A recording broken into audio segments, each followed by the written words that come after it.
રોહિત એક નાનકડા ગામમાં રહેતો હતો. તેનું સપનું હતું કે તે મોટો વેપારી બને, પરંતુ ગામના લોકો તેને હંમેશા કહેતા, બેટા, નસીબથી જ મોટા માણસ બનવામાં આવે છે, મહેનતથી કંઈ મળતું નથી.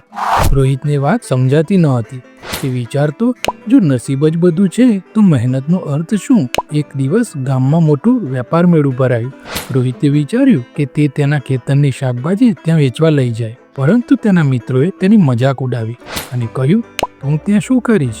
ત્યાં તો મોટા વેપારીઓ આવે છે. રોહિતે તેમની વાતને અવગણીને દિવસ રાત મહેનત કરી, પોતાની શાકભાજીને સારી રીતે પેક કરી. મેળામાં તેની શાકભાજી સારી ગુણવત્તા હોવાથી લોકો ખૂબ પસંદ કરવા લાગ્યા. રોહિતને સારો નફો મળ્યો. આ પૈસાથી તેણે પોતાની આગામી ઉત્પાદનો વધુ સારું બનાવ્યા. ધીમે ધીમે તેની મહેનત રંગ લાવી અને તે સફળ વેપારી બની ગયો. કોઈએ તેની પાસે જઈને પૂછ્યું, તું આ બધું કેવી રીતે કર્યું? ત્યારે રોહિત હસતા હસતા બોલ્યો, જો સફળતા જોઈએ તો મહેનત પર ભરોસો રાખો. નસીબની અજમાઈશ તો જુગારમાં થાય છે. તો મિત્રો, આ વાર્તા આપણને શીખવે છે કે મહેનત જ સફળતાની ચાવી છે. નસીબ ફક્ત સહાયક થઈ શકે છે. તો મિત્રો, વિડીયો સારું લાગે તો લાઈક કરજો, ચેનલને સબસ્ક્રાઈબ કરજો. મળીશું બીજા વિડીયોમાં. જય હિન્દ, જય ભારત, જય જય ગરવી ગુજરાત.